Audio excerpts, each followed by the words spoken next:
Baik, ini kita rangkum aja karena keduanya sama-sama pesawat angkat angkut ya. Jadi kalau crane dan forklift ini bisa menjadi pesawat angkat dan bisa juga menjadi pesawat angkut ya kalau crane mobile crane. Tapi kalau crane jenis lainnya, overhead crane, gantry crane, atau tower crane, itu hanya berfungsi sebagai alat angkat. Nah, kalau forklift, ini selain alat angkat, dia juga bisa berfungsi sebagai alat angkut. Jadi kalau alat angkat itu perpindahan secara vertikal, kalau alat angkut itu perpindahan secara horizontal. Kren sebenarnya bisa berpindah secara horizontal, namun jaraknya nggak begitu jauh. Ya, jadi kalau contohnya operasi tower crane, beban akan diangkat ke atas, lalu kemudian dipindahkan ya dalam jarak jangkauan daripada hoistnya, lalu kemudian diturunkan. Jadi sebenarnya bisa juga dikatakan alat angkut, tapi sebenarnya karena perpindahannya jarak dekat dan juga bukan berpindah secara garis lurus, maka tower crane tidak bisa dikatakan sebagai alat angkut. Mungkin sebagai alat angkat aja. Baik, di sini kita akan membahas lah kira-kira dasar ya. Lagi pula hanya untuk remind karena bapak-bapak tentu sudah punya pengalaman. Jadi di sini hanya untuk direview lagi ya. Oke, arti operator. Operator itu berasal dari bahasa Inggris yaitu operate atau mengoperasikan. Jadi operator artinya orang yang mengoperasikan satu alat. Lalu arti crane. Crane ini kalau bahasa Indonesianya keran angkat. Jadi sebenarnya fungsi crane itu hanya sebagai alat angkat ya. Alat angkat. Kalaupun mobile crane bisa berpindah secara horizontal, tapi sebenarnya tidak dimaksudkan untuk fungsi sebenarnya. Mobile crane juga sebenarnya hanya sebagai alat angkat. Tapi kalau benda bebannya ringan mungkin bisa dibawa sambil berjalan gitu. Tapi itu pun dalam jarak yang mungkin tidak begitu jauh ya. Beda dengan alat angkut yang sebenarnya seperti dump truck atau HD ya, atau loader. Jadi beda. Nah, jadi kren ini keran angkat. Jadi maksudnya keran itu adalah suatu saluran dari tenaga hidrolik ya, yang kemudian mampu mengangkat benda-benda yang sangat berat dengan memakai sistem hidrolik. Ya, kita tahu sistem hidrolik itu adalah menggunakan perpindahan zat cair ya. Zat cair ditekan, ya, diatur tekanannya itu dari suatu luas tabung yang kecil, kemudian dipindahkan ke suatu luas tabung yang lebih besar, maka perbedaan luas tabung itu itulah yang akan menjadi perkalian dari jumlah tenaga yang akan diterima oleh tabung yang lebih luas. Jadi bisa 5 kali, bisa 10 kali, dan bahkan bisa 100 kali. Ya, inilah konsep daripada sistem hidrolik. Nah, dengan konsep sistem hidrolik inilah dipakai untuk alat-alat berat, terutama kren. Ya, sehingga kren mampu mengangkat benda-benda yang bahkan beratnya bisa melebihi daripada berat kren itu sendiri. Kecuali kren mobile. Ya. Kren mobile mungkin dia memiliki counterweight, sehingga berat benda itu tergantung daripada counterweight-nya ya, atau beban penyeimbang. Kemudian arti forklift. Ya, dari namanya ini kan diambil dari bahasa Inggris ya. Fork artinya itu garpu. Lift itu angkat, jadi garpu angkat. Jadi mungkin nggak mirip dengan garpu, tapi istilahnya hampir sama ya. Jadi ada metal yang menjulur gini ya. Biasanya forklift 2. Nah, inilah yang dianggap namanya garpu atau fork. Tapi dalam perkembangannya forklift sekarang sudah banyak menggunakan yang bentuknya tidak seperti garpu, seperti manitau ya. Manitau itu masuk dalam kelas forklift. Tapi dia bentuknya tidak seperti garpu lagi, dan kemudian dia juga mampu berfungsi sama seperti kren. Ya. Jadi untuk sebagai alat angkat benda-benda yang berat ya, seperti umpamanya kontainer dan sebagainya. Ya, itu kira-kira gambaran daripada arti dan maksud daripada kren dan forklift. Lalu maksud dan tujuan operator kren. Nah, sekarang kita bicara operatornya, berarti di sini orangnya ya. Maka orangnya inilah ya, operatornya yang akan mengendalikan kran angkat atau kren tersebut. Ya, sebuah alat yaitu kren dan forklift tidak akan berfungsi apa-apa kalau tidak ada orang yang mengoperasikannya. Ya, sehingga orang yang mengoperasikannya ini harus sudah paham ya cara mengoperasikan kren dan forklift ini. Tombol-tombolnya ya, tuas-tuasnya, fungsinya apa ya. Kemudian mungkin ada kemudinya seperti di forklift dan sebagainya. Ini sudah dipahami ya, sehingga operator ini mampu mengendalikan peralatan ini ya, baik kren maupun forklift. Ya, jadi operator kren dan operator forklift adalah orang ya atau manusia yang mengendalikan, mengoperasikan kren ataupun forklift. Nah, sekarang mungkin karena kemajuan teknologi, orang-orang sudah menciptakan yang namanya AI ya, atau AI, atau kepanjangannya Artificial Intelligence, atau bahasa Indonesia kecerdasan buatan. Nah, dengan kecerdasan buatan orang sudah menciptakan ya kren dan forklift yang tidak perlu dikendalikan oleh operator manusia, tapi dikendalikan oleh otak ya, yang berisi ya Central Processing Unit. Di situ sudah ditaruh program-program sehingga semua operasi forklift itu bisa dikendalikan oleh CPU ini ya, Central Processing Unit. Ini adalah kecerdasan buatan. Nah, makanya mungkin dia sudah tahu bisa mengangkat ya benda, walaupun untuk kren dan forklift mungkin masih memerlukan penelitian lebih lanjut. Yang sudah beredar sekarang adalah mobil ya. Jadi mobil sekarang sudah tidak perlu driver atau sopir, tapi dia bisa jalan sendiri.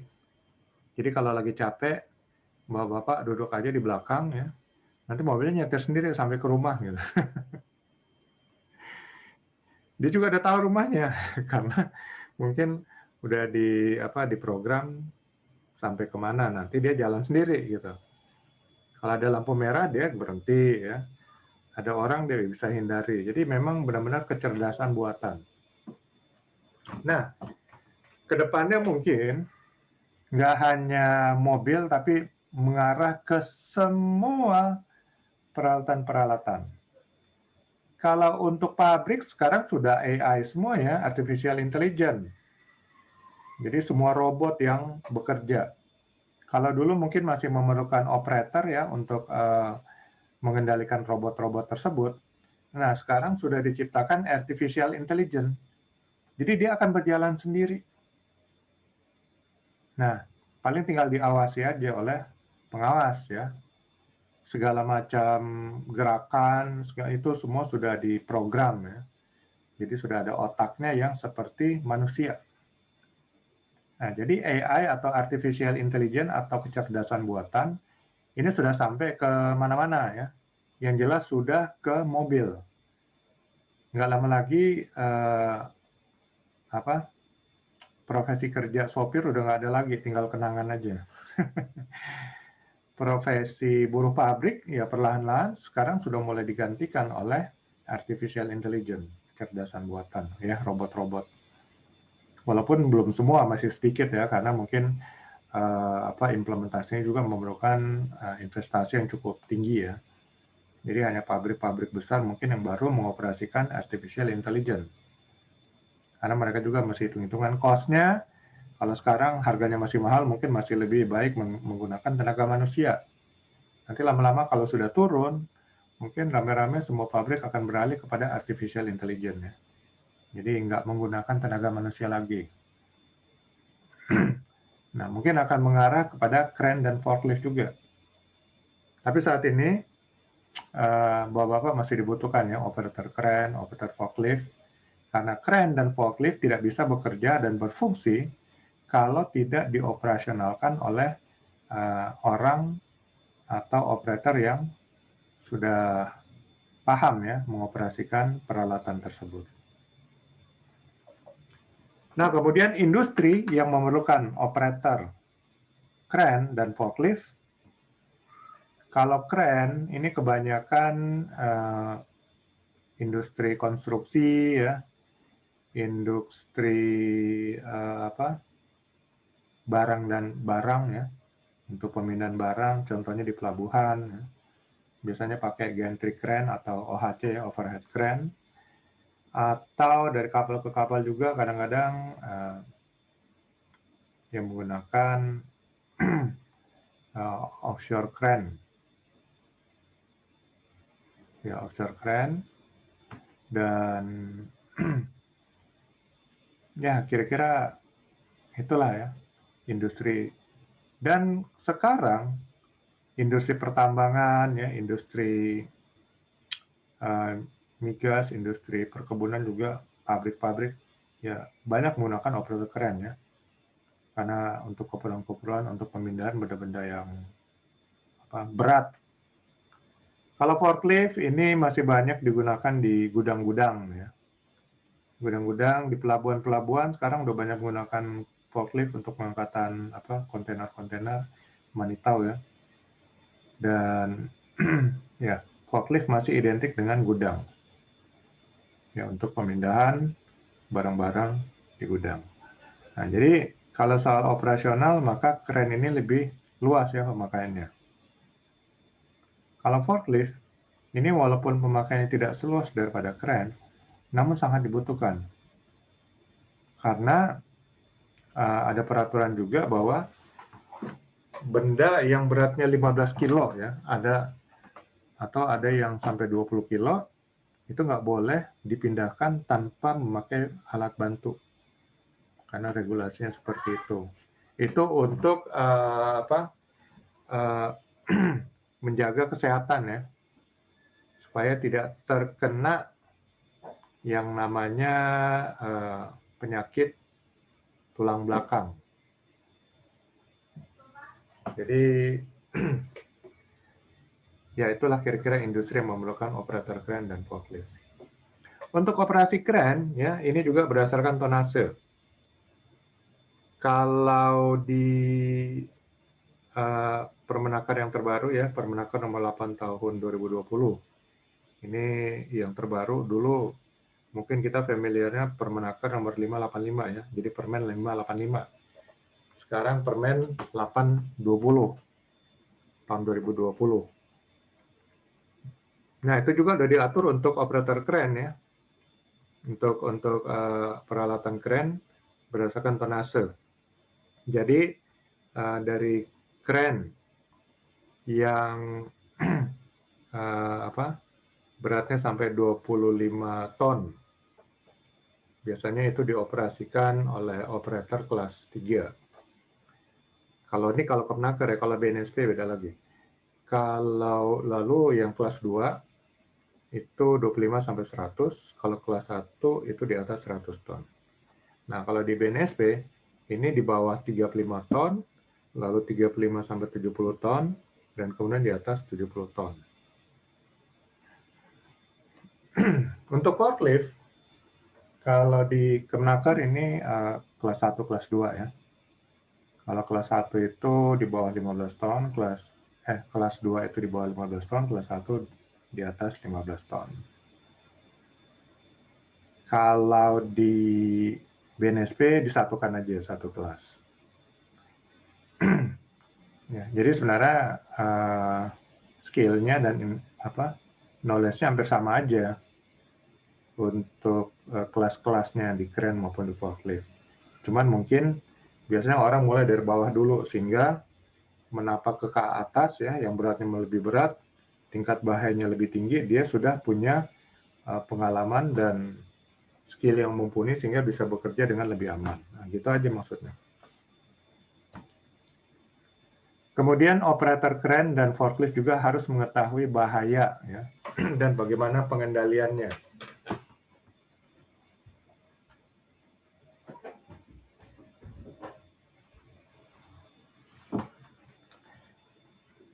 Nah, apa itu bahaya? Bahaya itu adalah potensi yang dapat menimbulkan kerugian. Jadi masih potensi dan belum terjadi. Ya. Kalau potensi ini terjadi berarti namanya insiden atau kecelakaan kerja. Sedangkan resiko adalah dampak dari adanya satu bahaya. Nah, bahaya ini karena belum terjadi jadi masih subjektif ya. Subjektif itu artinya tidak real. Kalau objektif itu real, artinya sudah ada korban, sudah ada bukti kejadian. Itu namanya objektif. Karena ada objeknya ya. Objeknya itu pelengkap penderitanya kalau kita bicara tata bahasa. Kalau subjek ya, subjek yang melakukan satu pekerjaan sehingga mengakibatkan adanya objek ya, pelengkap penderita, maka subjek ini nggak bisa ditentukan ya. Apakah real atau enggak. Makanya namanya subjektif itu tidak real. Nah, bahaya ini subjektif atau masih berupa opini atau pendapat orang. Ya. Dan itu kalau sudah ada objeknya, itu barulah benar-benar suatu kejadian gitu. Objeknya itu apa ya? Mungkin yang terluka, cedera dan sebagainya, korban dan sebagainya. Nah, itu objeknya. Nah, jadi gimana supaya nggak ada objeknya, walaupun ini masih berupa subjektivitas ya atau opini, tapi mendingan dilakukan langkah pencegahan. Jadi bahaya itu kalau bisa dicegah sebelum dia akhirnya ada objeknya atau orang yang cedera. Gitu. Nah, kalau resiko, ini dampak dari bahaya, ini harus dianalisa seberapa besar resiko tersebut. Jadi resiko dari bahaya tersebut. Apakah bahaya resikonya tinggi, menengah, atau rendah. Jadi ini untuk skala skala pengendaliannya. Jadi yang dikendalikan lebih dahulu tentu yang beresiko tinggi ya, karena akan dapat mengakibatkan kerugian yang besar. Jadi setelah resiko dianalisa, maka resiko ini kemudian dikendalikan. Jadi bahaya diidentifikasi, ya, dan kalau sudah teridentifikasi bahaya itu kalau bisa dilakukan tindakan pencegahan. Sedangkan resiko dari bahaya, ini resikonya dikendalikan. Ya. Dikendalikan. Kalau menurut standar internasional, ya, ada hierarki pengendalian resiko, ya, menurut ISO 31000. Itu mulai dari eliminasi, substitusi, kontrol engineering, kontrol administrasi, dan memakai APD. Ya. Eliminasi, ini bahaya, sumber bahaya kalau bisa dihilangkan, ya. Sumber resiko, kalau nggak bisa turun ke yang kedua, ya, substitusi. Jadi mengganti orang, alat, atau metodenya dengan orang, alat, atau metode dengan yang beresiko lebih rendah. Itu substitusi. Kalau nggak bisa juga turun ke yang tiga, control engineering. Desainnya ya, konsepnya dirubah sehingga memakai desain dan konsep yang resikonya lebih rendah. Kalau nggak bisa juga turun ke yang empat, yaitu kontrol administrasi. Ya. Jadi dilakukan dengan memakai SOP atau instruksi kerja, atau sumber daya manusia yang diberikan pelatihan, ya, melakukan pengawasan dan sebagainya. Itu kontrol administrasi. Dan terakhir dengan memakai alat pelindung diri, ya, bisa digabung dengan keempat pengendalian risiko yang di atas tadi. Nah itu, jadi pengendalian risiko bisa kita ikuti standar internasional ISO 31000, ya, 5 hierarki pengendalian risiko.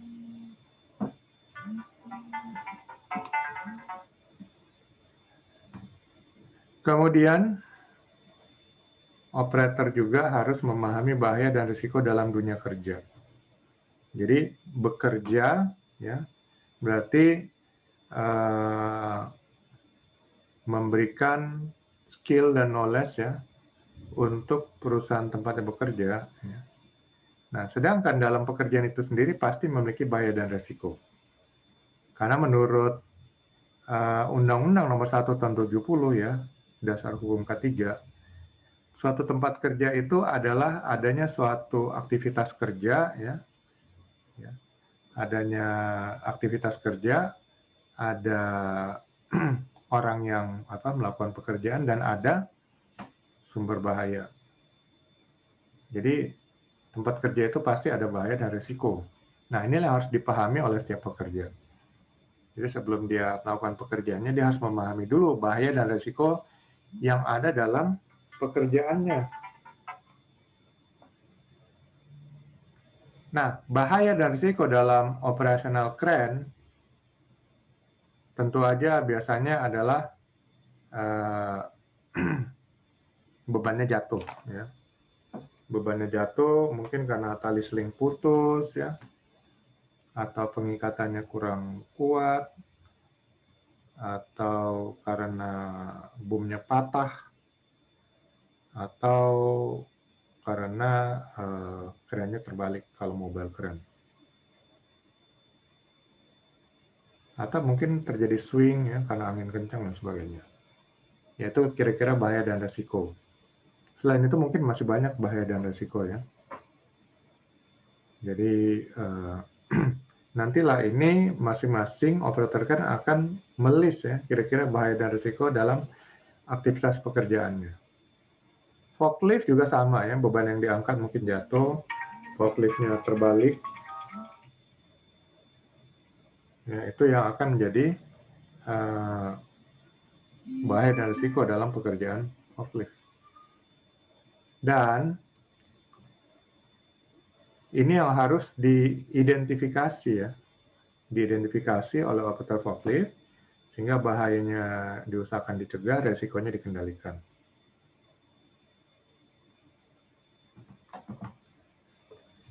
Nah, jadi pengendaliannya tadi, ya, adalah bagaimana bahaya itu dicegah. Contoh, umpamanya ada ini jalan, ya, dan di sini jurang. Berarti cara mencegahnya adalah mungkin ditaruh balok kayu atau apa yang membuat mobil nggak bisa lewat, gitu. Itu contoh. Nah, kalau kita katakan dalam pengendalian risiko itu adalah control engineering, ya. Jadi mengatur desainnya. Jadi mencegah terjadinya kecelakaan kerja. Lalu mungkin bisa pengendalian lainnya, ya. Bisa pengendalian lainnya seperti dijaga, ya. Jadi jalan masuk ke arah itu ujungnya sudah dijaga sehingga kendaraan nggak bisa lewat dan seterusnya. Jadi mungkin itu kontrol secara administrasi. Jadi istilahnya bahaya dan risiko itu harus dikendalikan agar tidak menjadi suatu insiden atau kecelakaan kerja. Nah, inilah awareness, ya, atau kewaspadaan yang benar-benar harus diwaspadai oleh operator kren dan operator forklift agar mereka bisa melakukan pekerjaannya dengan bahaya dan risiko yang sudah terkendali. Lalu operator crane dan operator forklift ini juga harus memahami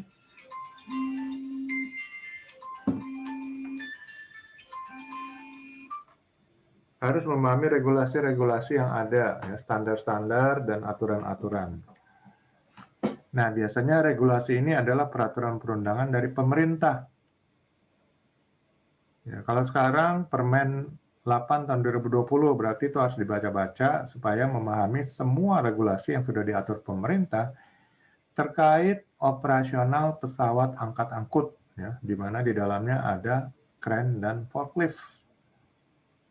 Kalau standar artinya standar-standar internasional yang dibuat oleh asosiasi-asosiasi, ya, yang memang fokus kepada satu bidang tertentu.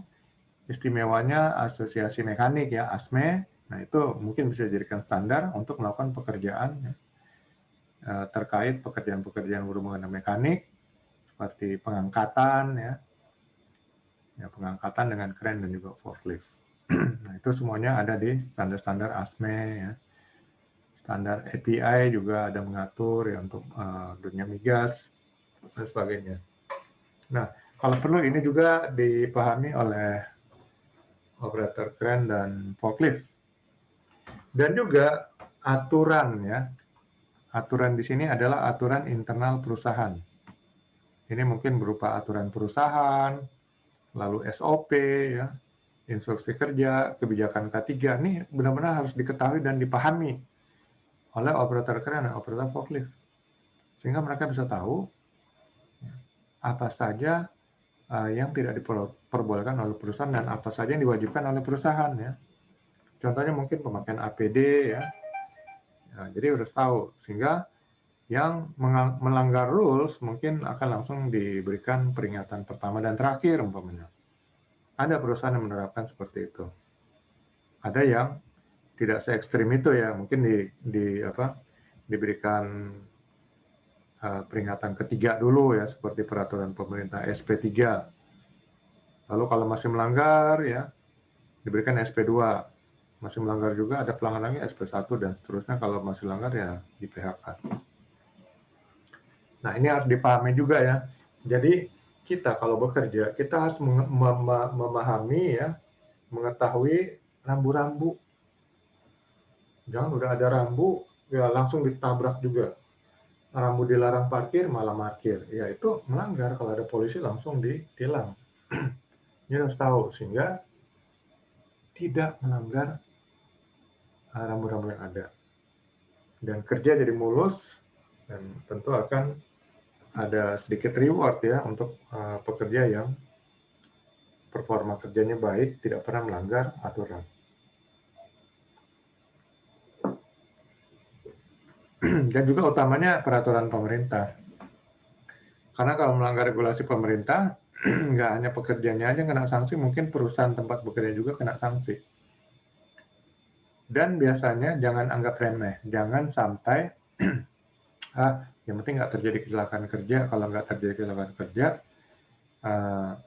aman-aman aja. Yang enggak, sekarang sudah ada penyidik K3. Jadi setiap pengawas provinsi itu udah ada yang diangkat sebagai penyidik, jadi kayak KPK gitu, mencari bukti-bukti pelanggaran terhadap regulasi K3. Kalau KPK kan regulasi yang terkait KKN, ya, korupsi, kolusi, dan nepotisme. Nah, kalau ini K3, jadi jangan anggap remeh, K3 ini sudah ada penyidik. Jadi kalau udah langsung terdapat bukti awal, ya, melanggar regulasi, itu langsung diproses, ya. Proses mungkin dibawa ke pengadilan. Jadi jangan langgar regulasi pemerintah, dan supaya bekerja dengan aman dan selamat, ikuti standar-standar yang ada, ya, standar internasional, dan ketahui dan pahami aturan-aturan internal perusahaan. Kemudian operator crane dan forklift juga harus paham, ya, perusahaan tempatnya bekerja. Nama perusahaannya, kadang-kadang nama perusahaannya nggak hafal, ya.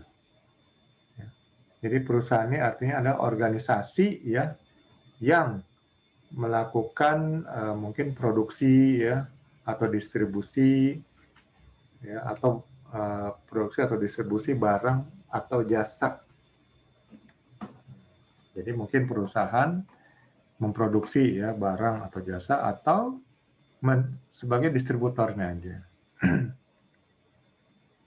Ya, tempat kerja adalah tempat atau lokasi di mana perusahaan melakukan produksi dan distribusi barang atau jasa tersebut. Ya. Jadi operator juga harus tahu ya alamatnya di mana ya. Jadi begitu ditanya malah nama perusahaan nggak tahu, aduh lupa ya. Terus alamatnya di mana nggak tahu juga. Jadi jangan nggak terlalu peduli ya. Hal-hal yang berhubungan dekat dengan kita harus kita tahu.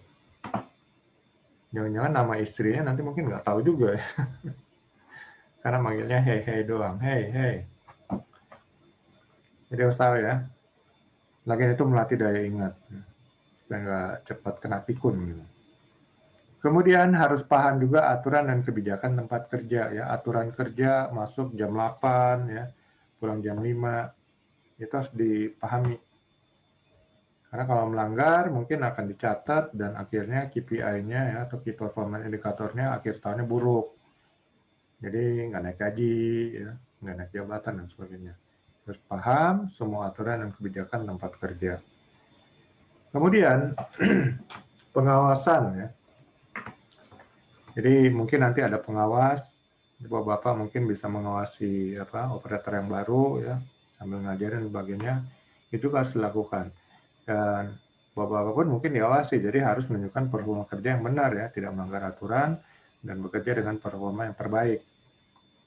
Disiplin ya, ikutin aturan-aturan rules yang ada, ikuti informasi dari pengawas dan manajemen dan atasan, ikuti aturan-aturan mereka ya dan sebagainya. Karena kalau melanggar aturan dan disiplin mungkin akan dikenakan sanksi.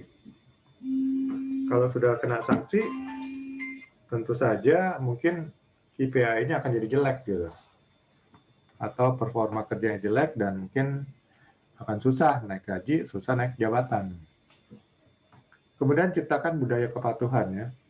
Sekali kita ikut aturan, maka nggak akan susah sebenarnya ikut aturan-aturan yang lain.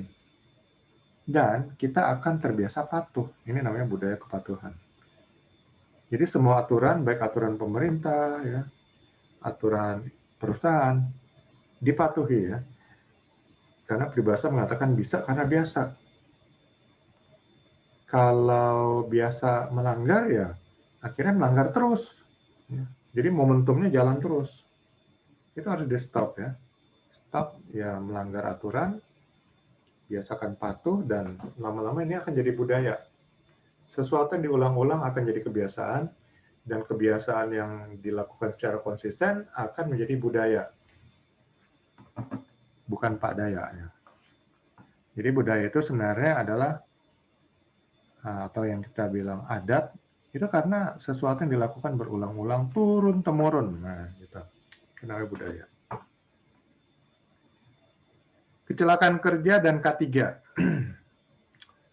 Arti kecelakaan kerja adalah peristiwa yang tidak dikehendaki, ya, tidak direncanakan, tidak diharapkan, yang dapat menimbulkan kerugian. Jadi itu kira-kira arti kecelakaan kerja. Ya. Kalau peristiwanya direncanakan berarti bukan kecelakaan kerja, bukan insiden, tapi itu masuk ranah kriminal. Makanya kalau ada kejadian fatality, polisi akan masuk dulu nih untuk melihat apakah itu ada unsur kriminalnya atau enggak gitu. Kalau ternyata memang murni insiden ya berarti itu langsung ditangani oleh perusahaan aja. Kemudian arti K3, ya, K3 ini adalah artinya keselamatan dan kesehatan kerja. Kalau keselamatan itu bisa masuk ke dalam lingkup keselamatan gedung, ya, keselamatan peralatan produksi, keselamatan bahan-bahan kerja, keselamatan lingkungan kerja, juga keselamatan pekerjanya. itu masuk ke keselamatan. Kalau kesehatan, biasanya hanya untuk makhluk hidup. Ya. Nggak ada benda mati dikatakan sehat atau sakit. Jadi, kesehatan hanya untuk makhluk hidup. Nah, karena ini dalam dunia kerja, berarti makhluk hidupnya adalah pekerjanya. Nah, kita lihat ya, yang ada di keselamatan pekerjanya, yang ada di kesehatan pekerjanya. Berarti arti ketiga ya, karena dipakai kata penghubung dan itu berarti dua-duanya harus masuk. Yang masuk dua-duanya hanya pekerja. Bangunan, lingkungan kerja, bahan kerja, peralatan kerja nggak masuk. Berarti kalau dibilang K3, itu fokusnya kepada pekerjanya atau manusianya. Jadi untuk keselamatan dan kesehatan dari pekerjanya. Kalau hanya dibilang keselamatan kerja, ya bisa masuk semuanya ya. Nah, kalau dalam bahasa Inggris artinya safety. Makanya kata safety itu lebih sering kita dengar ya, safety. Jarang kita dengar safety and health. Kalau safety and health ya bahasa Indonesia K3. Jadi kalau dibilang safety ya berarti semuanya nih harus diperhatikan keselamatannya ya, peralatan kerjanya, ya, lingkungan kerjanya, kemudian bangunan tempat kerja, lalu bahan-bahan kerja. Nah, itu semua masuk ke safety. Tapi kalau sudah bilang safety and health atau K3 ya berarti fokusnya hanya keselamatan manusianya. Kemudian penyebab kecelakaan kerja ini biasanya adalah kalau kita lihat flashback lagi ya ke belakang.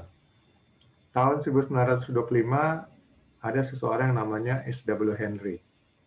Dia diberikan kepercayaan oleh perusahaan tempat bekerja, perusahaan asuransi, untuk meneliti soal kecelakaan kerja. Nah, setelah bekerja 5 tahun, S.W. Henry ini sudah mewawancari puluhan para CEO, ya, puluhan pekerja yang ada di Amerika Serikat, dan akhirnya dia membuat tiga tools ya, 3 alat, 3 metode yang sampai sekarang masih sering dipakai, yaitu teori gunung es atau iceberg phenomenon, kemudian teori piramida, dan juga teori domino. Nah, dari teori piramida dan teori domino, maka diketahui penyebab langsung dari kecelakaan kerja adalah perilaku tidak aman dan kondisi tidak aman, atau tindakan tidak aman dan kondisi tidak aman. TTA dan KTA. Itulah penyebab langsung. Kalau dirunut lagi dengan teori domino, maka akan terlihat ada penyebab dasar, yaitu faktor personal dan faktor pekerjaan. Ya. Faktor personal memang sudah karakter dari pekerjaannya, dan juga faktor pekerjaan mungkin karena kurangnya, tidak bagusnya peralatan dan sebagainya.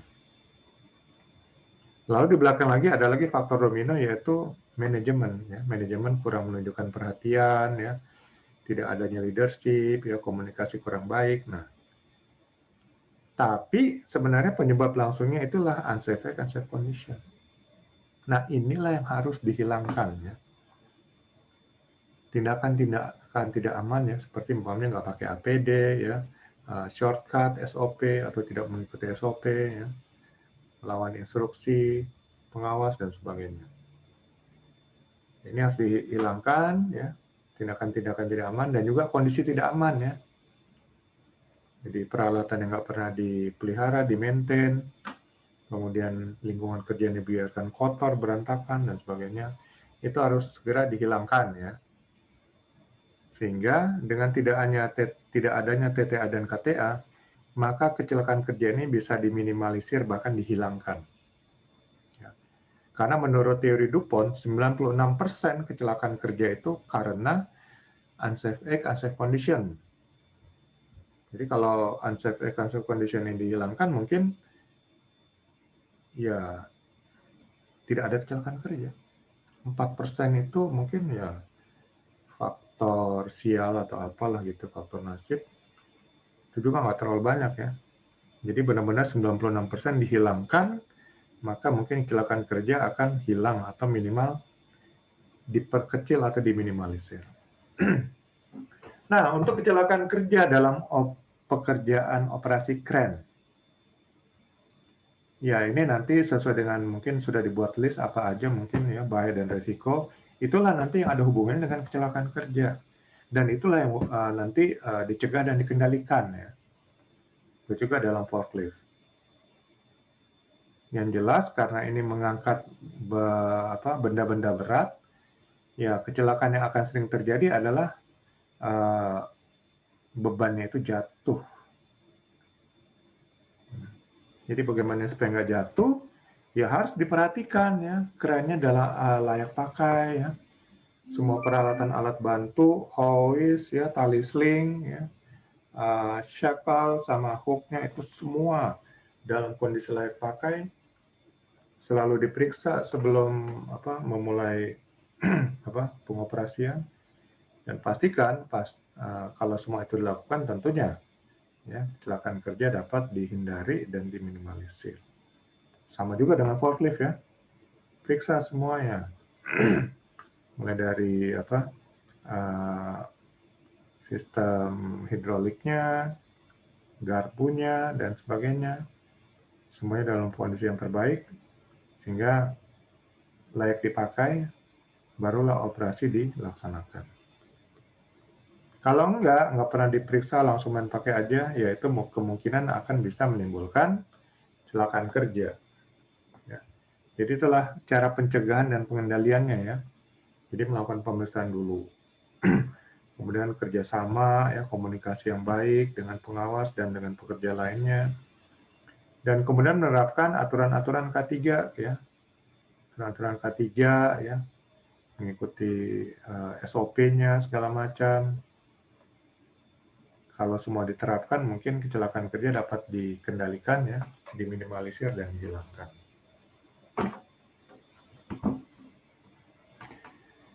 Dan kerjasama dan komunikasi juga harus ditingkatkan ya. Jadi operator harus tahu bagaimana bekerja sama.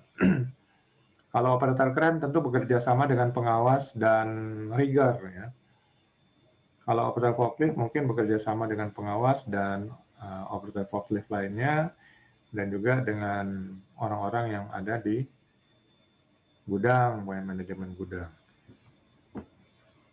Jadi kerjasama ini artinya saling mengenal dengan baik, ya, tidak ada gap, tidak ada jarak, tidak ada permusuhan, tidak ada saling benci dan sebagainya. Kalau mungkin sudah mulai ada jarak, ya usahakan kembali dekat ya, selalu ngobrol ya, sehingga saling kenal, tahu nama, sering mungkin makan siang bersama. Nah, itu semua akan lebih mendekatkan hubungan sehingga dengan sama-sama saling memahami ya, saling mengenal, kerjasama akan terjalin. Kemudian komunikasi juga harus dijaga. Jadi komunikasi ini bisa berupa planning ya, perencanaan. Kalau di kren itu ada lifting plan, itu bagian dari komunikasi. Lalu meeting-meeting itu bagian dari komunikasi untuk koordinasi, sehingga semuanya searah, sejalan ya, tidak ada yang menyimpang ke kanan atau ke kiri. Dan komunikasi juga bisa dilakukan secara langsung. Nah, kalau komunikasi secara langsung inilah yang harus benar-benar dipahami ya metodenya. Jadi kalau ada informasi, komunikan atau orang yang diberi informasi itu harus memberikan feedback. Oke, apakah begini? Nah, kalau salah kan bisa dibenarkan oleh komunikator atau orang yang memberikan informasi. Oh, bukan, maksudnya begini. Nah, lalu komunikannya kembali berikan feedback. Oh iya, berarti bukan begitu, tapi begini. Oh iya, jadi begini kata komunikator. Nah, di feedback lagi, oke, saya akan melakukan begini. Nah, itu namanya komunikasi yang benar. Jadi jangan sampai dari komunikator ya kerjakan begini ya, udah langsung pergi. Ya, 10-20% mungkin akan terjadi miskomunikasi dan kecelakaan kerja atau kerugian. Nah, jadi hati-hati ya. Komunikasi ini adalah penyebab kesalahan komunikasi penyebab terbesar terjadinya kecelakaan kerja. dan kerugian-kerugian bagi perusahaan. Jadi diharapkan kerjasama bisa terjalin, komunikasi yang baik bisa terjalin antara operator kren dan operator forklift dengan pengawas ya, dan dengan sesama pekerja lainnya, sehingga aktivitas pengoperasian kren dan forklift ini dapat berjalan dengan aman, lancar, dan selamat.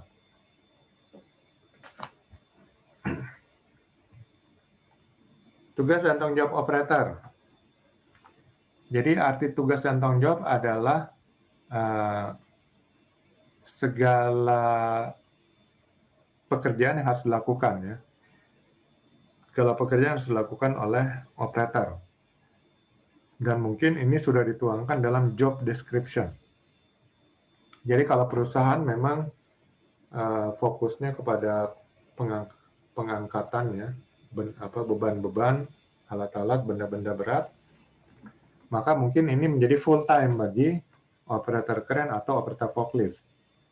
Tapi kalau pengangkatan alat berat, beban berat itu mungkin sekali-sekali, maka mungkin operator kren dan operator forklift ada tugas lainnya. Nah, inilah yang benar-benar harus dikonfirmasi ya.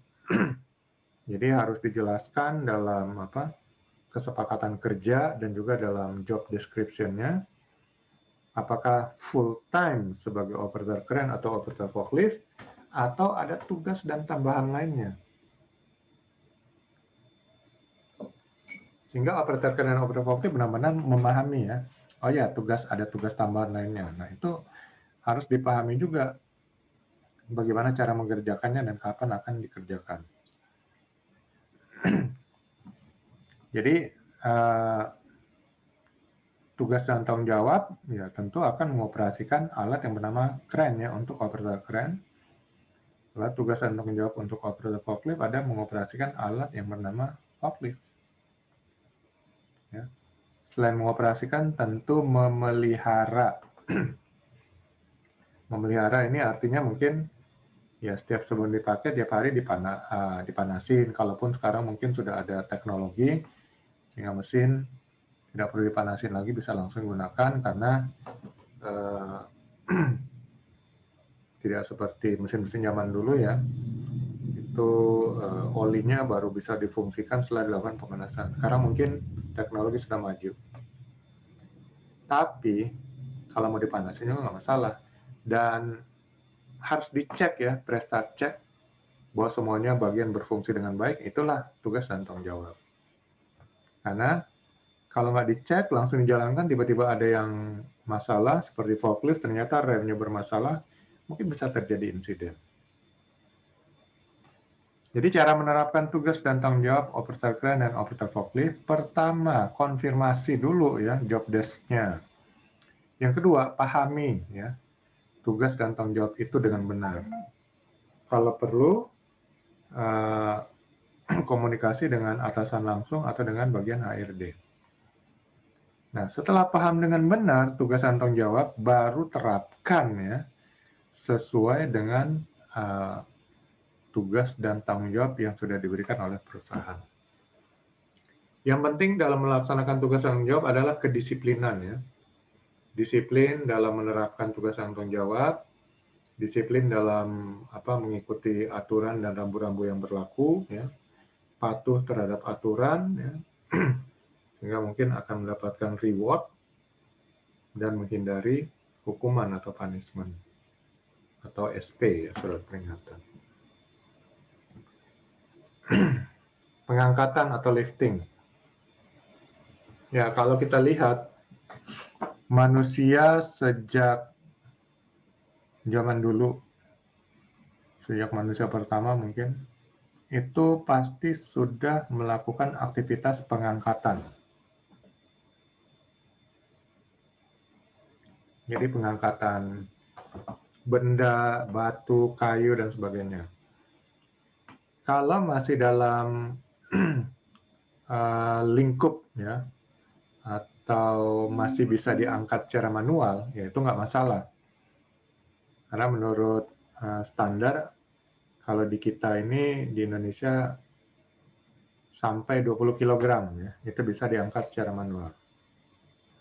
Tapi kalau sudah lebih dari itu tentu peraturannya sekarang harus menggunakan alat bantu. Nah, kalau cuman kita lihat ya, saya sering lihat kadang-kadang buru-buru pelabuhan itu mengangkat benda-benda yang 100 sampai 150 kilo ya. Kalau masih muda sih nggak masalah ya. Jadi kondisi tubuhnya masih kuat. Tapi kalau lama-lama dia akan merasakan dampaknya kalau sudah berumur. Sudah umur 50-an, hampir pensiun ya, 60-an. Itu baru kerasa sakit-sakit tulang belakang ya. Ya, linu tulang belakang. Itu akibat ya aktivitas di masa muda. Ya. Jadi apa yang kita lakukan sekarang kita akan tuai di masa depan. Kalau kita menjaga dari sekarang ya masa depannya tentu akan berdampak baik. Tapi kalau disia-siakan ya akan berdampak buruk. Jadi jangan sampai udah pensiun, uang pensiunnya habis hanya untuk beli obat penghilang rasa sakit. Ya. Jadi mendingan tetap dijaga. Jangan mengangkat manual sesuai dengan standar di atas 20 kg itu harus pakai alat bantu. Ataupun kalau mau alat bantu nggak ada, mungkin beberapa orang yang bersama mengangkat. Hingga kalau bebannya umpamanya 50 kilo, diangkat bertiga ya mungkin sudah terbagi 3 ya. Sehingga masih dalam batas standar. Nah, manusia selalu berpikir ya, dan kemudian akhirnya menemukan alat-alat bantu yang dapat membantu manusia untuk mengangkat benda-benda yang lebih berat. Dan kemajuan teknologi ini bermula dari ditemukannya mesin cetak.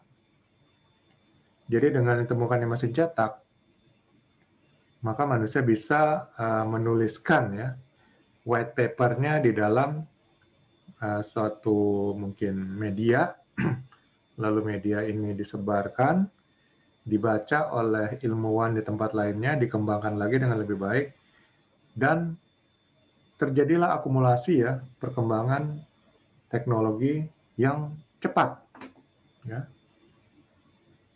Jadi dengan temukan mesin cetak, kalau nggak salah itu penemunya Zacharias Janssen atau Johann Gutenberg ya, tahun 1480-an. Jadi semenjak itu, kemajuan teknologi berkembang cepat dan kemudian ditemukan lagi mesin uap oleh James Watt tahun 1760, terjadilah revolusi industri ya di Eropa yang menjalar sampai ke Asia. Karena Asia ini para negara kolonialisme melakukan perdagangan ya, dan kemudian membawa hasil-hasil teknologi ini ke daerah-daerah tempat mereka berdagang sekaligus mereka kuasai ya secara koloni. Nah, jadi perkembangan itu semakin cepat dan salah satu perkembangan itu adalah teknologi mekanik, yaitu temukannya alat-alat bantu untuk pengangkatan benda-benda beban yang berat. Jadi temukanlah umpamanya kren ya, dozer, kemudian loader, lalu forklift dan sebagainya untuk membantu mempermudah ya kehidupan manusia. Sehingga manusia sekarang untuk mengangkat benda-benda yang berat tidak perlu lagi harus mengumpulkan orang banyak.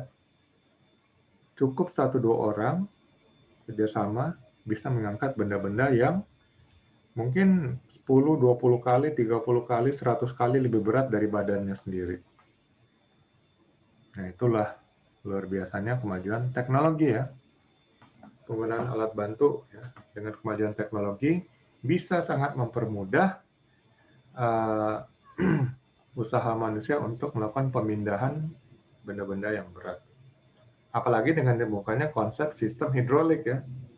Inilah yang mengubah wajah teknologi mekanik menjadi luar biasa. Terutama untuk alat-alat bantu angkat berat. Nah, salah satu dari alat berat ditemukan adalah kren dan forklift. Ya. sehingga uh, orang bisa mengangkat ya, memindahkan benda-benda yang berat dengan memakai alat bantu kren dan forklift. Lalu dibutuhkanlah operator-operator ya, yang mampu untuk mengoperasikan peralatan ini. Kemudian diberikanlah pelatihan-pelatihan pada operator dan ya muncullah operator-operator kren ya, yang pengalaman dan operator forklift.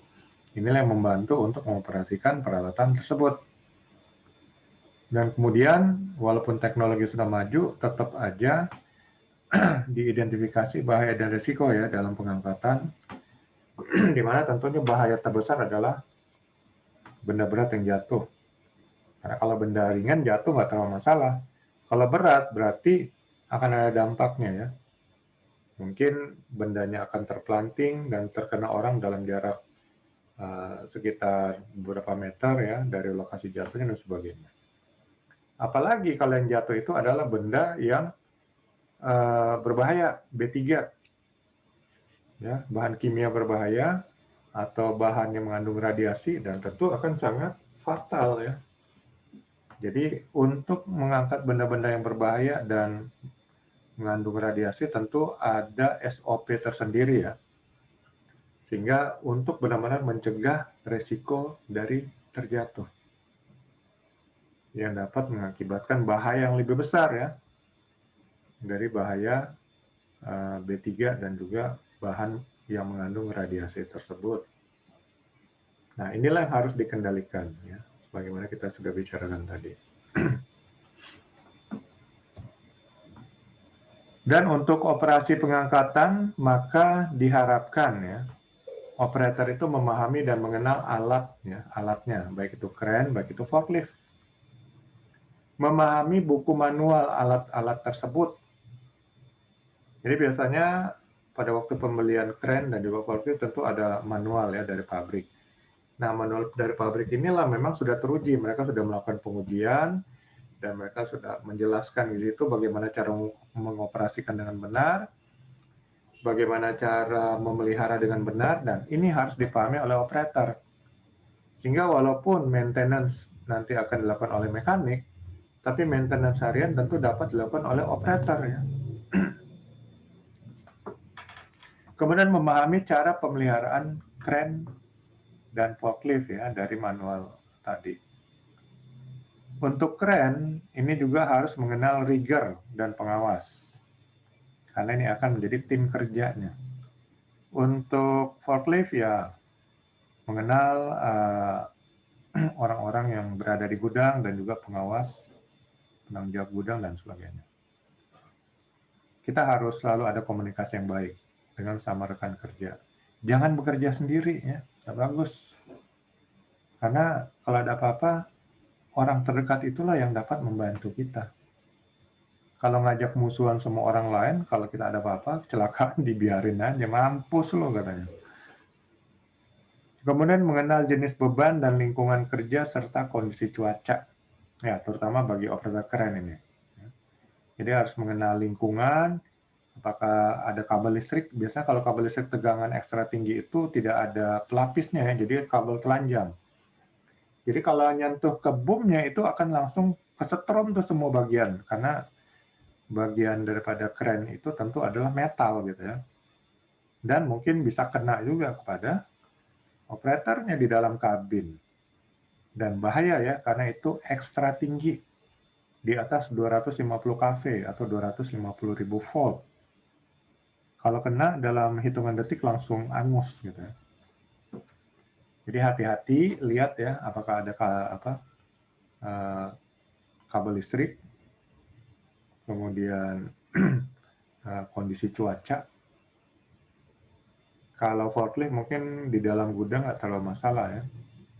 Tapi harus perhatikan juga, jangan-jangan gudang tuh ada juga saluran kabel dan segala macam. Nah, harus perhatikan.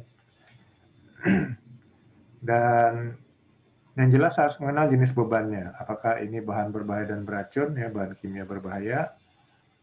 Nanti tentu akan ada notifikasi ya kalau pengangkutan B3 dan juga bahan mengandung radiasi tentu ada SOP tersendiri.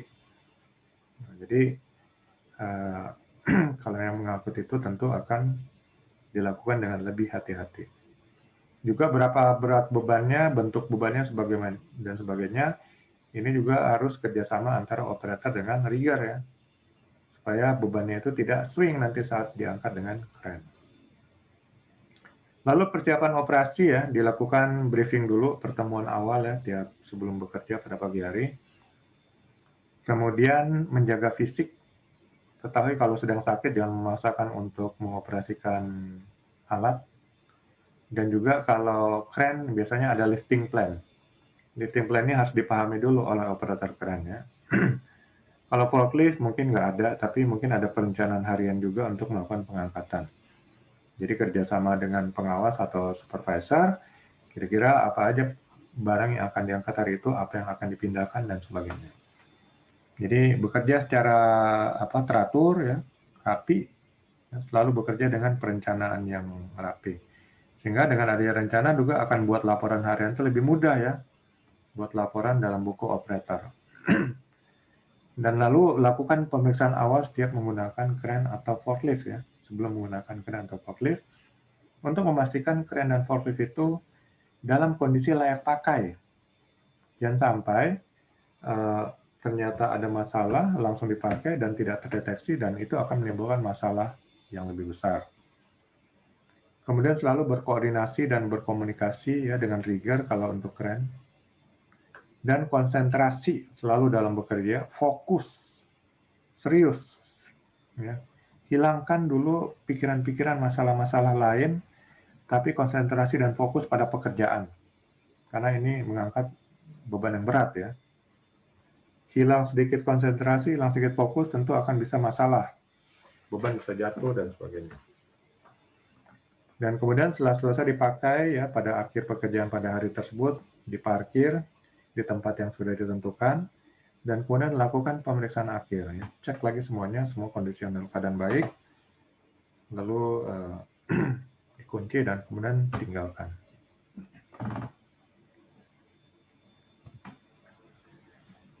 Jadi sebagai tambahan, knowledge dan skill yang harus dikuasai, ya, mengerti dan memahami sejarah kren dan forklift, kemudian minimal ya, tahu nih pabrik pembuat kren, pabrik pembuat forkliftnya apa, spesifikasinya apa. Kemudian paham fungsi dan kegunaan dari kren atau forklift tersebut, dan mengetahui dan memahami bagian-bagian dari kren. Ya. Dari kren seperti sistem hidrolik ya untuk kren dan forklift, lalu motor penggerak, ya. Motor penggeraknya kalau di kren nanti ada berhubungan dengan drum atau winch-nya, lalu mungkin kalau mobile itu ada boom-nya, lalu ada lifting gear ya, atau alat bantu angkat seperti hoist, sling ya, hook dan shackle. Dan itu harus paham juga, walaupun itu nanti kerjaan daripada rigger ya. Jadi operator kan harus paham. Lalu operator forklift juga paham ya, bagian-bagiannya seperti garpunya ya, dan motor penggeraknya dan sistem hidroliknya dan sebagainya. Mengenal kabin dan tombol-tombol di tempat ruang forklift dengan baik. Dan itu kalau belum terbiasa, latihan-latihan sendiri sehingga benar-benar dapat cepat menggerakkannya ya, semua tombol-tombol dan fungsi-fungsinya. Karena kalau sudah dioperasikan dalam pekerjaan, ya tentu kalau belum hafal ya salah mencet, bisa-bisa bebannya terbalik dan jatuh. Jadi pahami dulu semua tombol, semua tuas yang ada di kabin ya, baik untuk operator kren maupun operator forklift. Dan kalau kurang ngerti ya buka buku manualnya, karena sekarang ada banyak jenis kren, jadi nggak semua fungsinya sama, jadi harus ngeliat buku manual dari pabriknya. Nah, pelajari itu fungsi tombol-tombol dan tuas-tuas yang ada di kabin, sehingga benar-benar paham, ya, benar-benar ingat, karena sudah dilakukan berkali-kali ya latihan. Jadi jangan sampai nanti ada kren baru, ada forklift baru, begitu belum paham malah langsung jalankan, ya mungkin bisa-bisa salah pencet karena berbeda dengan tombol dari kren atau forklift yang lama. Kemudian pahami jenis-jenis kren ya. Kalau kren ada jenis pedestal kren ya untuk kren di offshore, ada gantry kren dan overhead kren biasanya di pelabuhan atau di gudang ya OHC. Kemudian ada tower kren untuk proyek konstruksi bangunan, lalu mobile kren yang bisa dipakai di mana aja. Kemudian forklift, ini kebanyakan di gudang ya, tergantung tonasenya juga, tergantung gudangnya, gudang apa, apakah ada alat benda yang akan diangkat sangat berat dan sebagainya. Lalu untuk forklift yang outdoor biasanya pakai yang jenis Manitow ya. Manitow ini fungsinya hampir mirip dengan kren.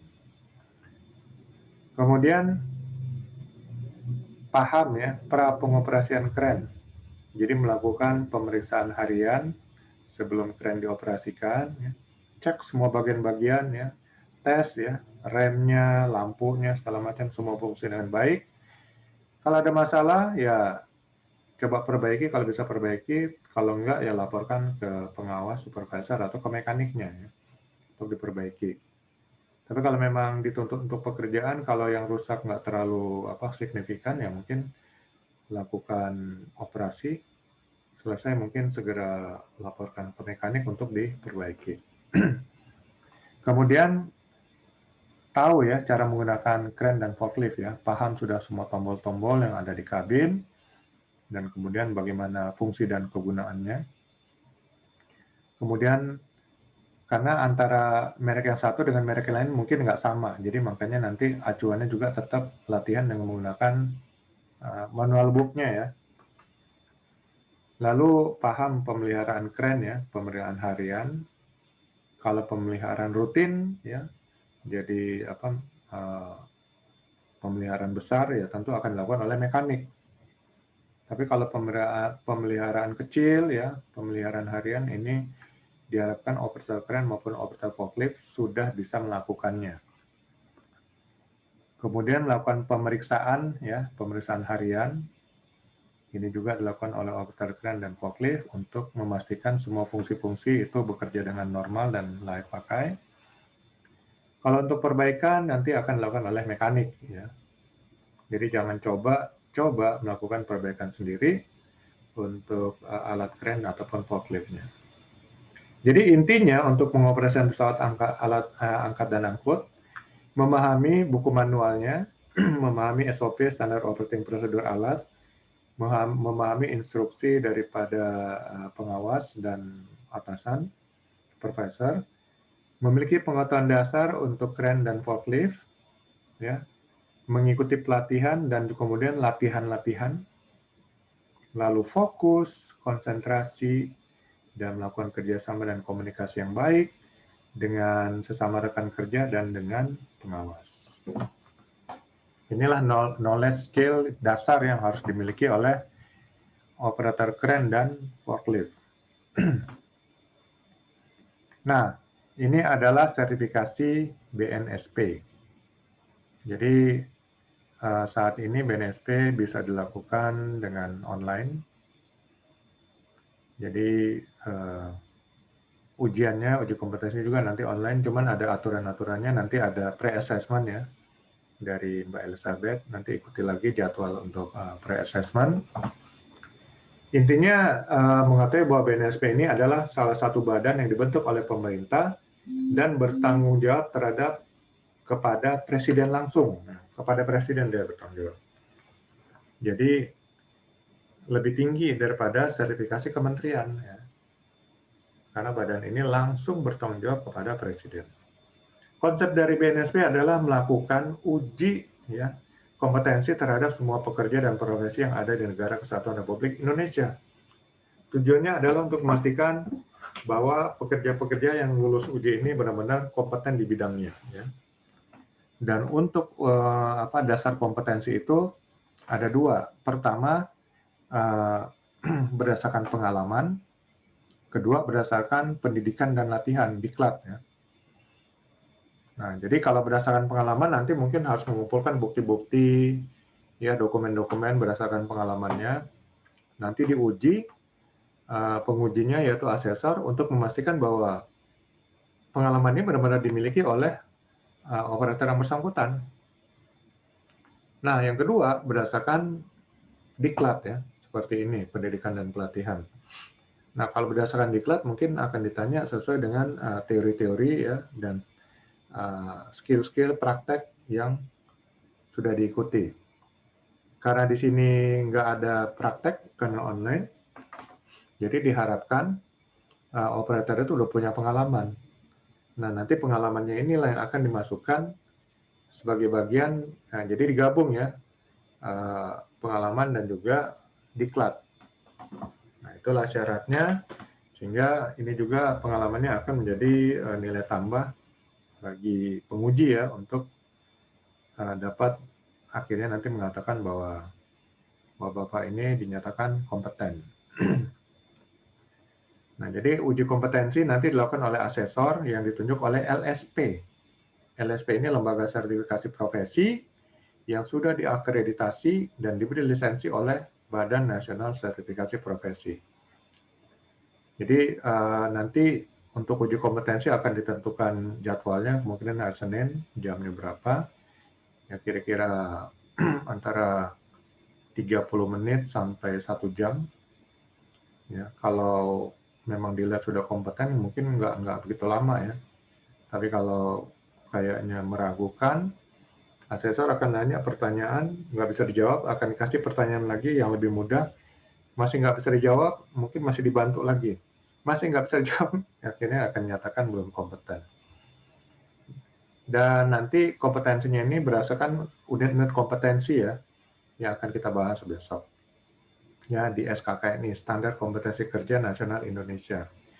Nah, untuk operator kren dan forklift ini memakai acuan dari SKKNI nomor 135 tahun 2015 ya. Untuk pesawat angkat-angkut, nanti situ ada untuk kren angkat, dan juga forklift ya, ada juga rigger di sini. Oke, ini SKKNI kita bahas besok. Sampai di sini ada tambahan atau pertanyaan?